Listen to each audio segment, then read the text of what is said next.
बिस्मिल्लाहिर्रहमानिर्रहीम। बाबुन कैफ कान बदुल वही इला रसूलिल्लाह सल्लल्लाहु अलैहि वसल्लम व क़ौलिल्लाहि अज़्ज़ा व जल इन्ना औहैना इलैका कमा औहैना इला नूहिन नबीन। मौसू बहस तो बदे के ख्याल साथे दे बाब के अवल द तमा इनवान द तर्जुमे के खौद तर्जुमा सतावे और तर्जुमा के बदस खुसूसियात और द अल्फाज दे बाब तशरीह बे माना और दावा पदे बाब के दावा सदा पके द्रेम वजह द तस्दीर द किताब पदे बाब सा मैं बरस्त सनद और हदीस इंशाअल्लाह। नावल तहकीक द अल्फाज देम तहकीक द माना और द दावे इमाम बुखारी द्रेम वजह द तस्दीर द किताब पदे मुबारक बाब सा वलिदा बाब महकीका बाब उनके फकान बदुल वही नावल तहकीक द अल्फाज देम तहकीक द मानी और द दावे और द्रेम वजह द तस्दीर द किताब पदे बाब सा जो द्रो मबाहिस का ख्याल ना है। अवल लफज मात तर्जुमा हुए तर्जुमा सता लुगत के और पैसेला ददवी के तर्जुमा मस्तर दिल बाब द रुबाई मुजरदुन दहरज दहरज दहरजतन तर्जमा तर्जम तर्जुमातन तर्जुमा वही इजहार द मानात या ताबीर द यौ लुगत न पबल लुगत सारा छ माना जाहिर किम खलक या लक तर्जुमा द इबारत सदा ने इजहार द माना द अल्फाज न या नकल द यौ लुगत बल लुगत द अंग्रेजी तर्जुमे सदा उर्दू की नकल की तर्जुमा की इस्तिलाही अल्फाज द्वारा जी मुतरजम बिही हाँ दाख मेरे लुगाई माना उकड़ा इस्तिलाही माना इनवान द बाब तवई आगा अल्फाज आगा जुमला चिप माबेन द बाब और द सनद द हद सना मींस के राशि दी तद्वी तर्जुमा होय इनवान द बाब दावा द बाब आगा कलाम चे पस द बाब और द किताब ना तर सनद पूरी जिक्र की दी तर्जुमा होय अलके रुम्बे तर्जुमा द बुखारी सदा आके फकान बदुल वही इला रसूलिल्लाह सल्लल्लाहु अलैहि वसल्लम तरमीम बादिही पोरे रहा न इनवान द बाब तदी तर्जुमा वही पे इस्तिलाह की दावे द बाब अल्फाज और जुमले ता चे पमाबेन द बाब और द किताब और पमेन द सनद के राशि चे कलाम द मुसन्निफ और मुअल्लिफ दी तदी तर्जुमा वही बे तर्जुमा की दो अल्फाज इस्तिलाहन इस्तेमाल है मुतरजम बिही और मुतरजम लहू मुतरजम बिही दावे द बाब तोय शिफदी तर्जुमा कायम द फबदुल वही दा मुतरजम बिही और मुतरजम लहू ये दलील तोय नो आयात पकी जिक्री पर तर्जुमा की अक़वाल सहाबा दाम मुतरजम लहू दे और अरस्त हदीस मुबारक मुतरजम लहू ददी हदीस का पारा दा तर्जुमा की खौदे शेवेदा मुतरजम बिही दावा दा बाब मुतरजम लहू दलील नो कल दलील सिर्फ हदीस हुई अब सनद जिक्र कई कल दलील के आयात हम जिक्र की अबिला सनद जिक्र कुरान शरीफ सनद ताजत निश्तला कदल ते जिक्र करे अब अरस्त हदीस मुबारक हम जिक्र की आप सनत सारा नुदलता मुतरजम लहू बसी जुनदी यो आयात ते बल हदीस मुबारक मुतरजम लहू दलीली दावा दारा चे बदउल वही सिंह शिव व सय्यदुर रसूल ता नागदा से शिव वाला का पदे आयात की चे वर्ते इशारा शिवेदा इन्ना औहैना इलैका कमा औहैना इलाना और पदा से शिवेदा का पदे हदीस मुबारक रातलुन की चे वर्ता इशारा शिवेदा नु मुतरजम बिही दावा मुतरजम लहू ये दलील नु कल तर्जुमा मुश्तमिल पर मुतरजम बिही और पर मुतरजम लहू दुआओ लकदलता मुतरजम बिही बदुल वही मुतरजम लहू क़ौलुल्लाह अज़्ज़ा व जल्ला दा पके राग मुतराजिम दे इमाम बुखारी गोरे ढेर ग्रान علماء په مستقل کتابونه لیکل لامع الدراری او تقریر د مولانا رشید احمد گنگوی سے مولانا محمد یحیی سے دا شاگرد او مولانا زکریا سے دواړو به مفصل کړل په مختلفو جلدونو کې چاپ دي په غټو په وړوکو کې لامع الدراری معنی کې او یا خصوصیات ذکر د تراجم د بخاری او یا اصول انا تاسو یادول شي نه زه یادول شم او چې چرته راځي به ورته بعضو ته اشاره یو پای کې دا چې ترجمه کله مشتملې په آیاتم لکه دلته باب سره عنوان سره دعوی سره دلیل ذکری نست آیات مقصد پکې درې خبرې په آیات ذکر کول دا غوړې عام خبره یاد لرم دې کوم باقي ابواب کې چې کوم د آیات ذکر دعوی سره آیات ولې ذکر کړي دعوه خدل تبدل واحده او ور سره قول الله عز وجل نو اوله نقطه پکې دی چې د اثبات د دعوی کې په دلیلین او اصیلین سره چې په قران هم دا ثابت ته ورستو په حدیث هم درته ثابتوم په سند سره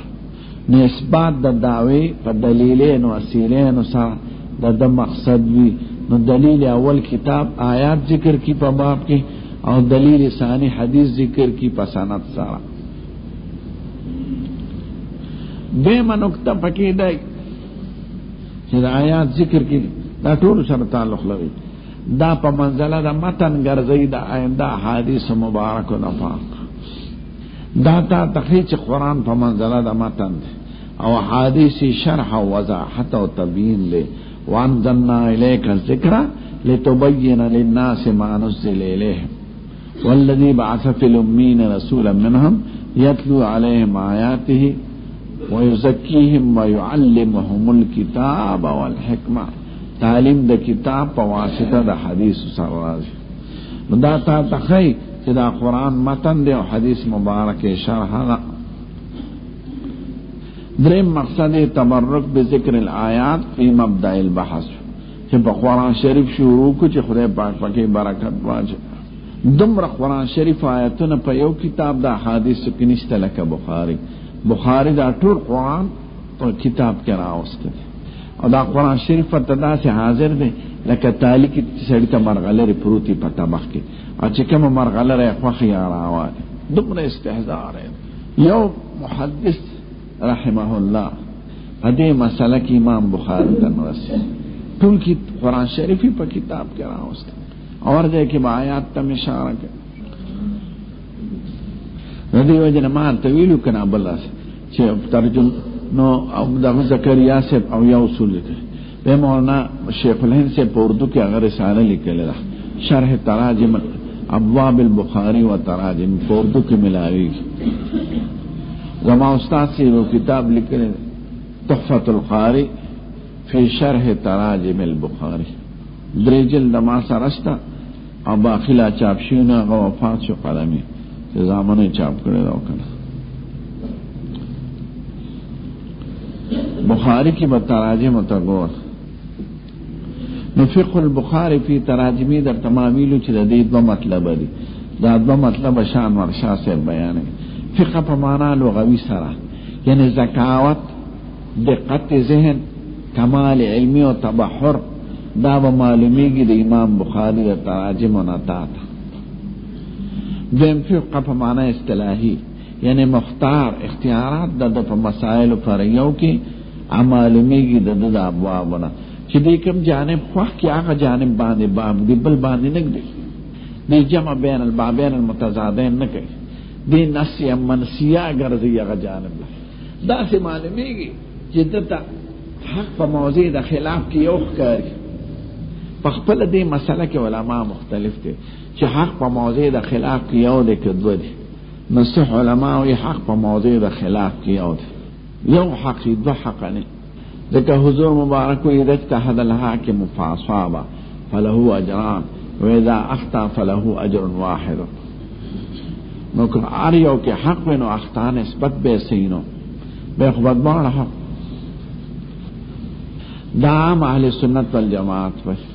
سو علماء وینا حق په موضوع د خلاف کې متعدد دي دواړه حق وي لکه صحابه کرام اختلاف په مسله د بنی قریظه کې ولا يصلي ان احدكم العصر الا في بني قريظه چا منځ کو چال توک دواړو منځ کې خلاف او د نفي اثبات په منځ کې نو دواړو حق دي. دا اکثر صوفیاء کرام وي او معتزله او د مسائل شرعیه او حیثیت لکه د انبیاء مختلفه دي. انبیاء کرام په فروع کې مختلف دي او ټول حق دي، او صحابه کرام په ډیرو فروع کې مختلف دي او ټول زمونږ د سر ګلونه دي، ټول حق دي. چا یو جانب خوښ کړی دی چا بل جانب. نو شاه ولی الله صاحب د دې دواړو خبرو د اتفاق لپاره یو بله خبره کړه او وایي دا دواړه خبرې په خپل ځای حق دي، چې حق په موضوع د خلاف کې یو دی که دوه دي، وایي دا دواړه صحیح او وایي حق به معنا لري. یو حق هغه امر واقعي عند الله دی چې د خدای په دربار کې کم یو دی، هغه یو دی. او یو حق معنا مطلوب د مجتهد نه، تا نه چې څه غوښتې کېږي په خپل اجتهاد فکر وکړه، نو هغه کله هغه دوی ته په خپل اجتهاد مکلف یې، زه په خپل اجتهاد مکلف یم د خپلې پوهې او د علم مطابق. زموږ احناف عام وایي حق په موضوع د خلاف یو دی، نو ته به خپل مذهب ته حق وي او نورو ته به خطا وي، په احتمال د ثواب لري. او څه علما وایي نه دواړه حق دی. امور مجتهدن فی کی ګورئ هغه امور چې صحابه کرامو مبارکونه پکې خلاف راغلي هغې کې دواړه جانب حق. نو شاه ولی الله صاحب عقد الجید کې وایي چې دا دواړه خبرې په خپل ځای حق دي، خو د حق به معنا دی که حق الامر الواقعي عند الله تبارک وتعالی د خدای په دربار کې چې کوم محبوب دی هغه یو وي، او چې کوم مطلوب د مجتهد دی نو هغه دوه دي، ځکه ته په خپل اجتهاد مکلف دی، په خپل ته په خپل. امام بخاری دا قائل دی چې موضوع خلاف کې یو دی، نو دې صرف د یو قائل دی، د بل نه ذکر کوي. او اگر کله د شرط مطابق وي بل جانب حدیث هم صحیح وي، خود مختار کړی دي هغې باندې نه باب دی نه عنوان دی، لکه حدیث د اشتراط فی الحج مونږ نه وایو، شوافی وایي، دیم نه وایي. نو حدیث موضوعي حدیث مشتری دی، نو هغه د ذکر کړی دی، خو په ځای هغه ځای کې نه ذکر کړی چې کوم ځای مسله د اشتراط باندې نه دی قائله. اشتراط ته وایي اجر نشته، یا مسح علی الامامه یا مسح علی النعلین، دې د دې نه دی قائله. اگر چې احادیث د شرع مطابق راغلي خو په خپل ځای کې نه ذکر کوي، بل ځای ذکر کوي، بله مسله دې ثابته کوي. مسوي په سر د امامه نشته، او حنابله قائله دي، موږ هم قائله د تکمیل لپاره، یعنی مسح په ربع د سر وکړه، استیعاب د لپاره مسح په پټکي کولی شي. داسې زموږ مذهب کې هم ده، خو دې نه دی قائله. مسح علی النعلین دا غیر مقلدین کوي، مذاهب اربعو کې نشته، او حدیث راغلی دی نو هغه د په هغه ځای کې نه دی ذکر کړی چې کوم دی د مسح بحث دی. نو امام بخاري فقه چې معلومه اختیارات په مسائل فرعیو کې نه د کتاب د ابواب نه معلومه. ما طویل مخکې بل چې دې جټې د سپي ته پاکول نه حدیث هغه باب کې ذکر کوي چې کوم تایید د مذهب کوي، او چې کوم نه دا معلومه چې جټې پلیته ده، اگر چې د شرط مطابق دی هغه نور ابواب کې ذکر کوي. دا پکې کمال چلن ولن فيه.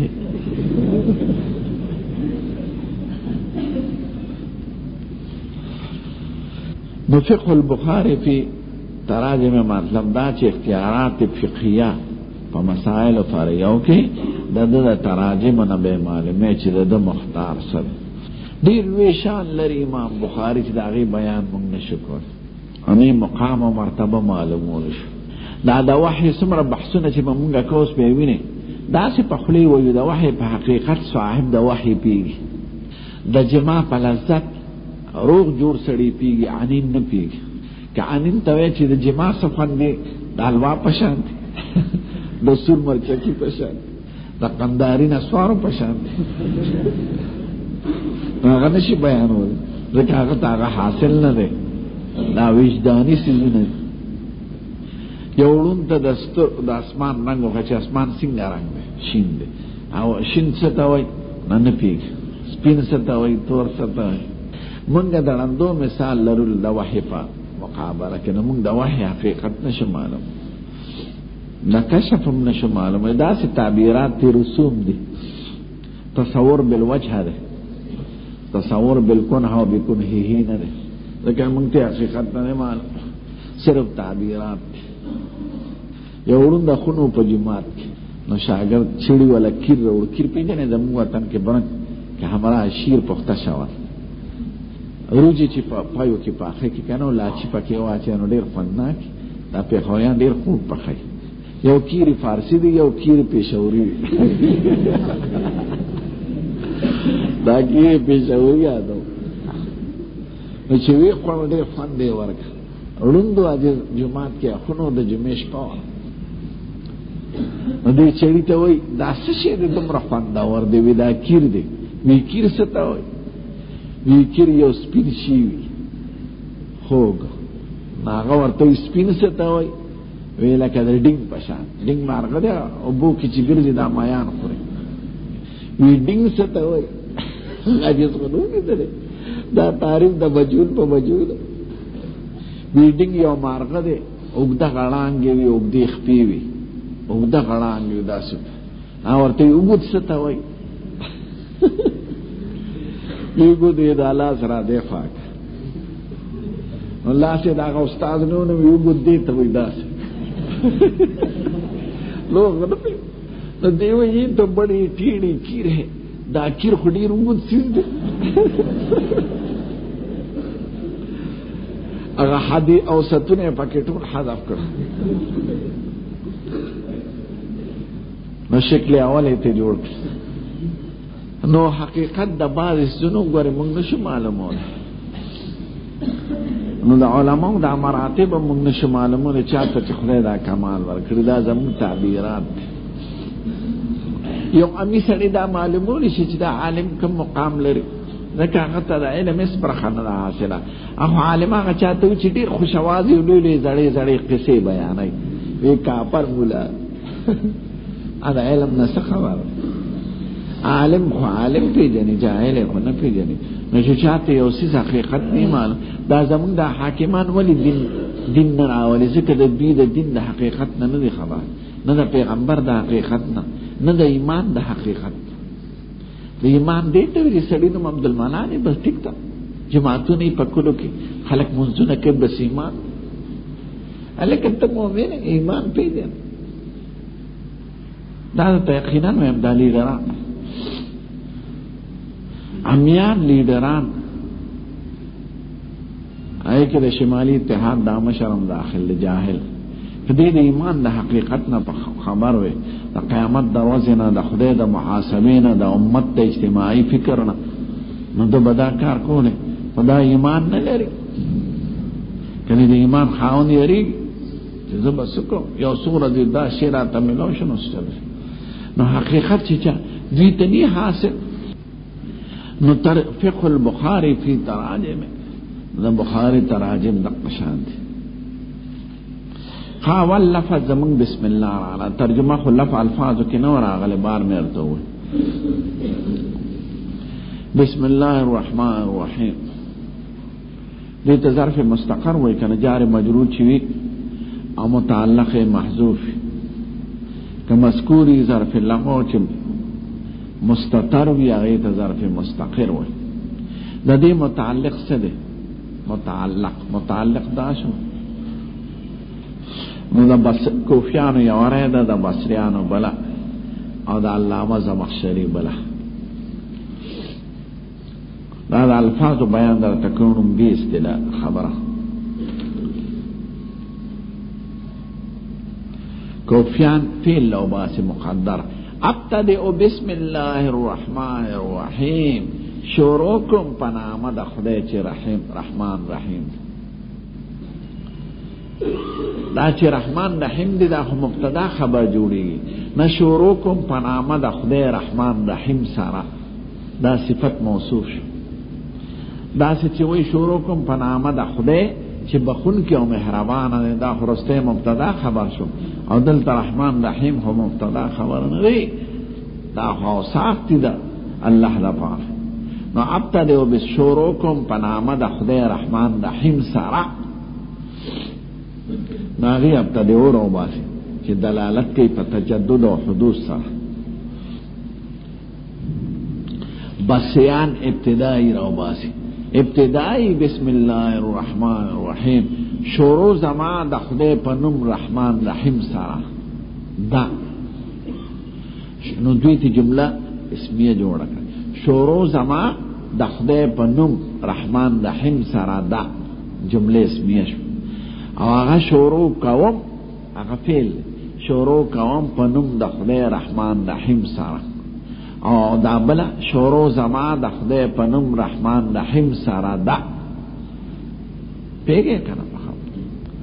ناری ابتدایو دی وی ابتدایي جمله اسمیه چې جوړه کړي دلالت په دوام او ثبوت کوي. علامه زمخشری امام دی د نحو او د فصاحت او د بلاغت په خپګلو او معتزلی خلوی شخص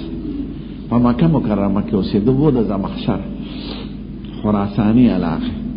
محمود جار الله به ورته ځکه مکه مکرمه کې اوسېدنه جار بیت الله چې وفات شو مکی خار ټول بندو داغه په تعزیت کې چا ورته دا دومره لوی علم خدای درکړی دا د کم ځای زده کړی وی دا مې هغه وخت زده کړی دی حين لا البسل حبیر ولا آکل الحمیر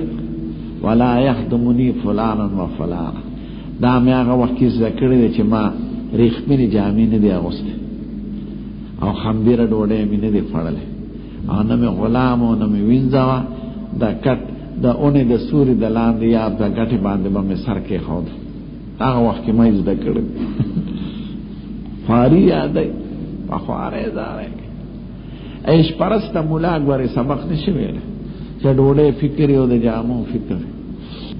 وی دا هغه وخت کې ما زده کړی چې نه مې قیمتي جامې اغوستې دي نه مې خمبیره ډوډۍ خوړلې ده نه مې خدمتګار او هر څه مې پخپله کړي.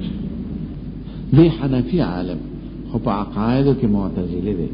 تفسیر کشاف ډېر ښکلی تفسیر دی خو مولیان یې ځکه نه ګوري چې صاحب شروع د خدای په نوم وکړه ټیک ده کې ابتدایي وي که او که ابتدایي وي. او زه چې اقرا ووایم نو قرات خو مستمر دی د اول نه تر اخره پورې. نه زما لوستل د خدای د نوم سره تر اول نه تر اخره پورې زما لوستل د خدای په نوم دي. نو قرات چې کومې پورې مستمر د خدای نوم ورکړو اعانت او برکت داغی د خدای نوم صرف د ابتدا لپاره راوي او زما د خدای د نوم ذکر د کتاب د اول نه تر اخره پورې راوي. نو کوم یو اعلی فایده من چې د خدای د نوم استعانت او تبرک تر د اخر د قرات پوری چې هغه عمل زما خبر پسې باب په لغت کې څه ته وایي په اصطلاح کې څه ته باب د الف په اصل کې وو بوابون دا صيغه د مصدر ده. نو بوابون واو یا کې متحرک باشد ما قبلش مفتوح باشد مورا او یارا با الف میں بدل میں کنا ناز بوابون بابون گشت. دلیل یہ سرے دلیل تصغیر دے بوابون باب لویا دروازہ بواب وڑا دروازہ. ہر شی په تصغیر کی اصل تزی دارشی چی اصل معلومین اسم مصغر معلوم کا نو تصغیر بوابون دے نو معلوم داشت چی اصل بوابون. لکه دا آل کی من گوئیم پا مقدموں کی چی آل اصل کی احلون دے بدلیل تصغیره احیلون. باب ستوی دروازی تا مدخل تا لار درواز دا کور ورتلو زید په اصطلاح د علماء کې عنوان دی د مسائل مختلفة الصنف متحدة النوع. هو عنوان المسائل المتحدة في النوع المختلفة في الصنف. دا عنوان د یو څو مسلو چې هغه صنف یوي جزئیات او نوع صنف مختلفی جزئیات او نوع یو. کتاب عنوان د مختلفة النوع مسائل وی او باب عنوان د متحدة النوع مسائل وي کدی دلان د ډیر مسائل ذکر وي او که یو مسله ذکر وي التبابن وی لکه ترمذی کې په یو حدیث باب دی او دلته د یو حدیث دلان د شپږ بابونه ذکر دي دلته او د شپږ واو تعلق د وحی سره دی نوع یوالا جزئیات مختلف دي هو ما يكون عنوانا لمسائل مختلفة في الصنف متحدة في النوع عنوان د باب تم یعنی عنوان د پاسه چې باب لیکل شي مناسبت سره په مابین معنا لغوي اصطلاحي علماء دې کې استعاره مصرحه ده یعنی دا باب چې عنوان د مسائل دی مشابه دی د باب د کور سره کور مشتمل دی په مختلفو خشته او خزو په مختلفو کالو په مختلفو صندوقونو په خزائنو دروازې ته چې ورننوځي نو اطلاع به راشي په مختلفو کل شیار نو باب ذریعه د اطلاع وي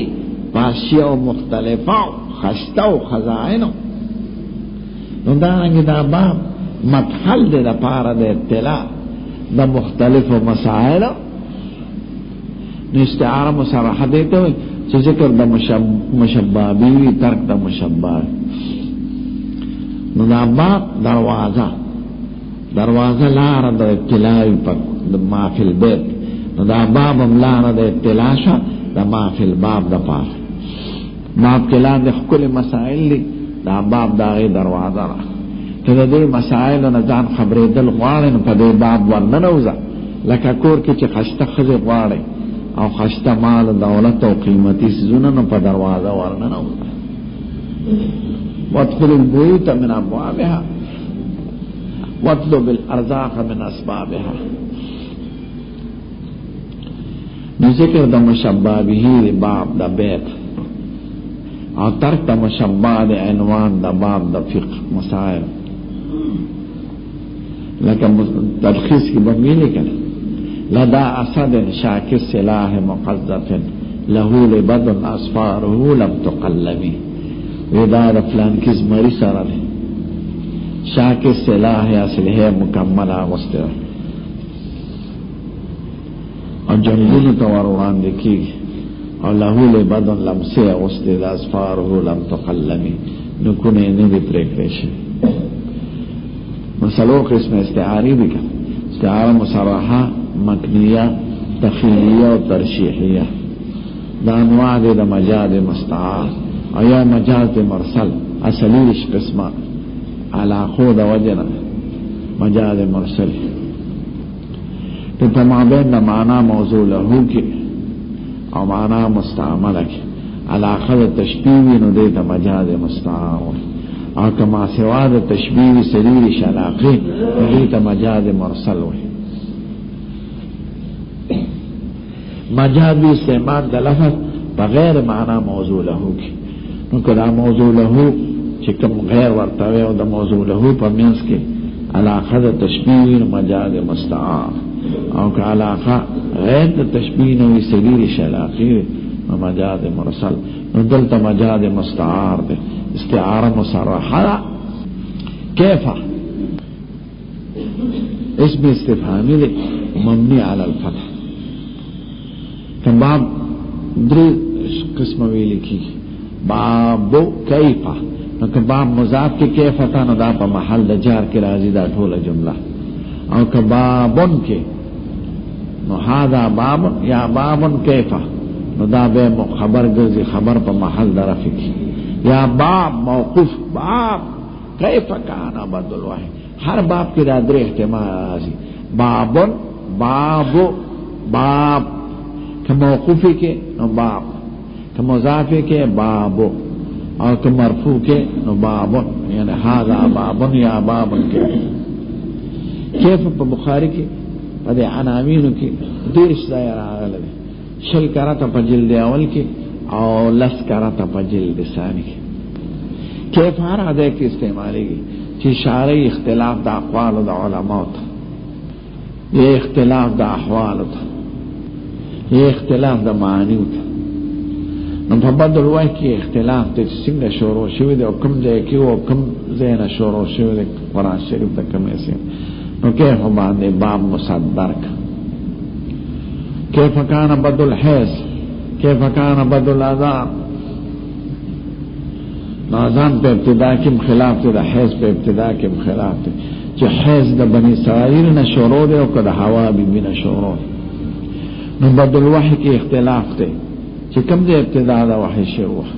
غار سور کې شوی د قبل دی اقرا نه شروع شوی د یا ایه المدثرون شروع شوی جابر صبر یا ایه المدثرون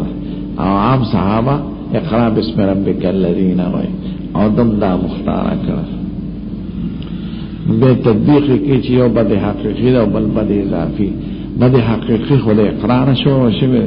او بد اضافي د یا ایه المدثرون شروع شوی بدء الوحی کان خو فعلنا تصنع بدء بدو ابتداء درې وړ الفاظ راغلي مشهور لفظ بدء شروع بدء يبدأ مستعمل بغیر د بانم دی او مستعمل بالبام دی بدأه او بدأ به بدء معنی شروع او بدو معنی ظهور بدأ يبدو بدوا انا قص واویل او دا محموز اللام هو الذي يبدأ الخلق ثم يعيده وهو اهون عليه وله المثل الاعلى في السماوات والارض نو بدء كيف كان بدء الوحي بدء اولا سو کوئی كيف كان بدو الوحي ظهور الوحي او باب كيف كان ابتداء الوحي ابتداء په بعضو نسخو کې دا بعضو کې بدو ده هغه ابتداء دلالت کی په بعد چې لفظ ده بد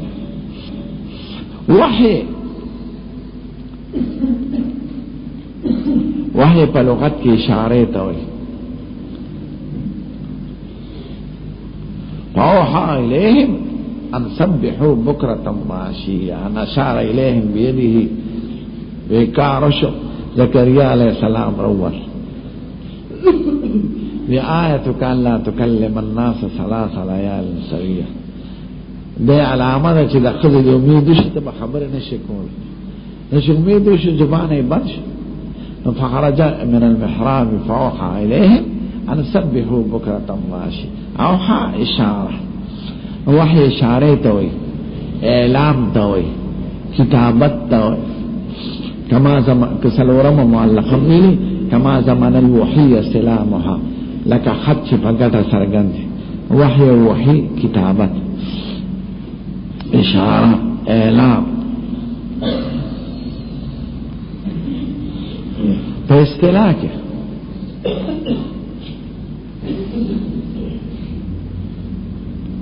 والإعلام بشرع الله إلى نبي من الأنبياء دخله طرفه سإعلام راشي يو نبي تا نهاية وحي استلاهي وحي اهم اعلام في خفاوي پپٹای اول اشارة السریعی وحی پمانا مصدری سرم استعمالی گا پمانا دا مفعول به وحی مانا ایحا وحی کو وان الشیاطین لیوحون الى اولیائهم لیجادلوکم او وحی پمانا دا موحا الی کیف نزل الوحی دلت موحا به تمراد فکمشی وحی راغل وحی مانا موحا به او وحی مانا ایحا فکیف کان بدل الوحی كيف كان ابتداء الإيحاء إلى رسول الله صلى الله عليه وسلم وحي كلام توي چې نبی کریم تراشوی دا وحي نازل شو او وحي معنا مصدرین د ایحاء وحي کو وحي لغتا على العموم سلور قسمه یو ته وحي فطری بل ته وحي جاری بل توحي عرفاني بل توحي شرعي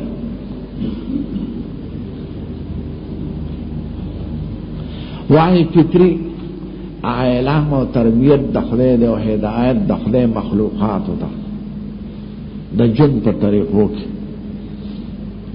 سبح اسم ربک الاعلی الذی خلق فسوى والذی قدر فهدى قدر الانعام وهداها لمراتها فی شؤون حیاتها. حیوانات خدای پیدا کړي دي او د جن طریقې ورته ښودلې دي.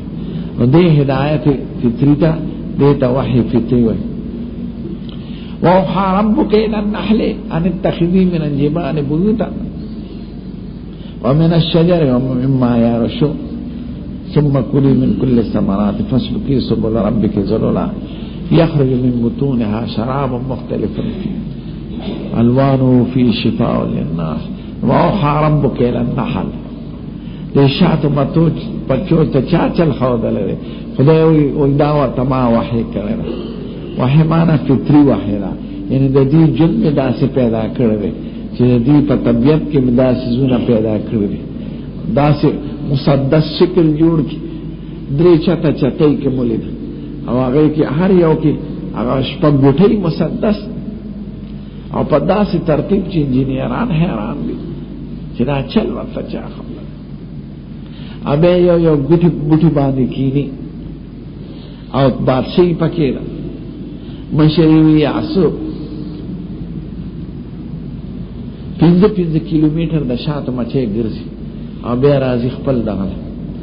اکه ملار چې تیرې لار ته نه خطا کیږي لاړش پاکلاوه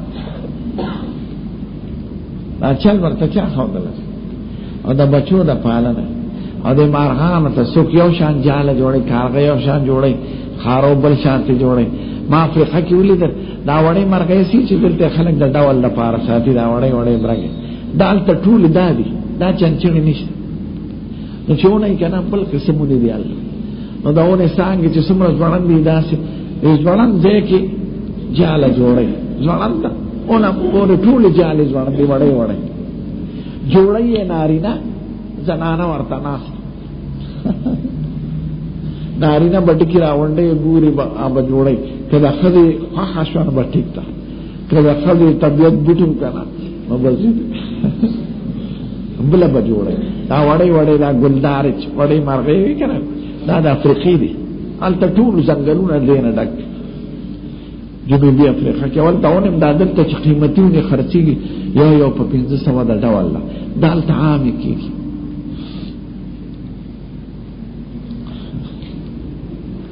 زمانه والد صاحب دوست ډیر سخی سره ونه پلار کو سکه ستوره د پزور به چې ډوډۍ لاره واست چې را به واست دروازې سره به ودا بیا لکه یو مشوره کو زبټه برته ویم د ډوډۍ او چې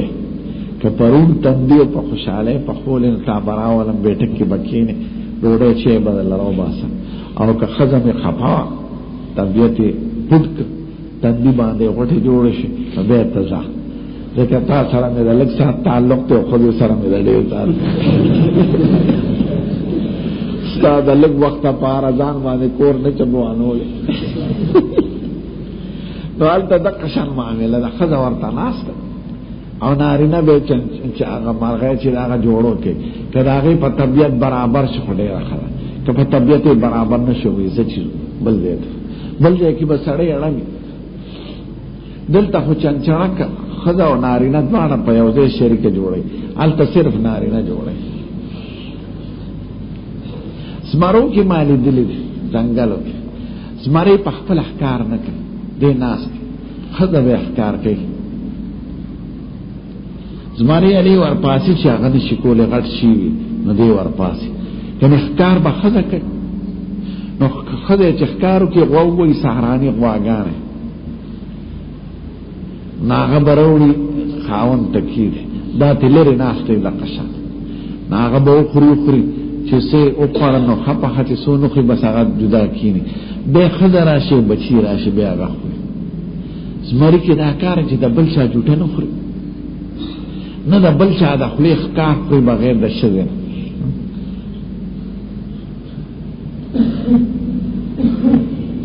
زمری دا سه بلاشه نو په خود خدمت نو دې تسوي وحي فطري دا ورته چا خو دې نه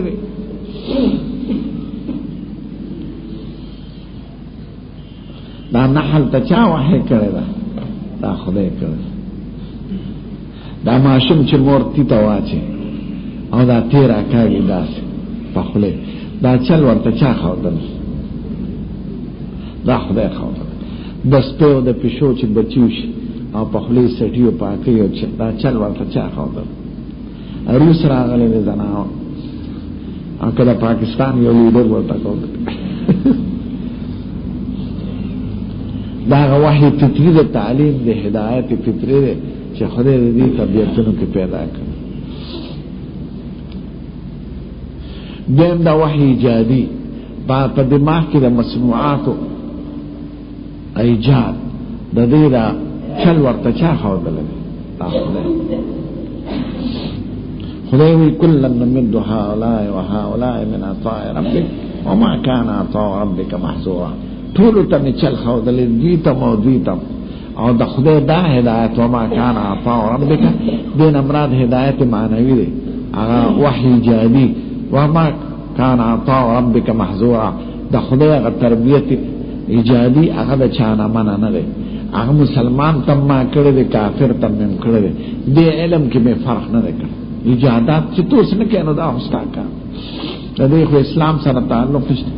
لارې جوړي موټر جوړي جسونه جوړي ټینګونه جوړي دا ټول نقشه او تربیت اول خدای په آدم علی السلام په ذهن کې شو دا په اولاد کې روان وعلم آدم الاسماء كلها اسماء مسمایات ټول جلالین کې صرف کفه او سمچه یاد نه د انسان په دماغ کې چې څومره نقشې د آبادو د بنگلو د ایجادات راځي دا ټول خدای د آدم علی السلام په دماغ کې ظهور داسې د مرتبو د زمانو سره راځي د انسان دماغ لا پورا نه استعمال شوی د نصف نه کم استعمال شوی پښپاړه سنو کې شپګانه د انسان پورا دماغ استعمال شوی حیران شي په خوا به چې دماغ کې څنګه یاداشت اوس کمپیوټر راغی هر چیز پکې محفوظ وحی ایجادي باندې خبره بشر دو قسم لا پاتې دي وحی عرفانی دي ته چې خدای یو ولی د اولیاء وتا وحی کی اعلان فی خفا چاہیدا کرامتم وی کشفم وی خدای وی ووحینا الی ام موسی ان ارضعيه فاذا خفت عليه فالقيه في اليم ولا تخافي ولا تحزني انا رادوه اليك وجاعلوه من المرسلين دا وحی سوا وحی عرفانی لیکن مور د موسی علیہ السلام خو پیغمبر نه یوحانس هو ولی الله سلورم وحی انبیاء کرام انا اوحینا الیک کما اوحینا الی نوح دیت اعلان بالشرع به وحی انبیاء ته چکی ادوا قسمه وحی بالواسطه و بلا واسطه چې وحی بالواسطه کی دا غي درې نمونه دي وحی سلسلی وحی تمثلی وحی روعی كسلسلة الجرس راځي او احيانا يتمثل الملك دې دیم حدیث کې راځي او کله روح کې خدای واچي زورکی دا وحی بالواسطه یو وحی بلا واسطه دو قسمه ده وحی یقظانی او وحی منامی بیداره کې وحی لکه حضور مبارک چې معراج کې لا خدای پاک ور سره برای راست خبره کوله بلا واسطه او منځونه په فرض او وحی منامی لکه ابراهیم علیه السلام یا بنی انی ارى فی المنام انی اذبحک فانظر ماذا ترى او رؤیا الانبیاء وحی ودیت وحی منامی بلا واسطه وصلی الله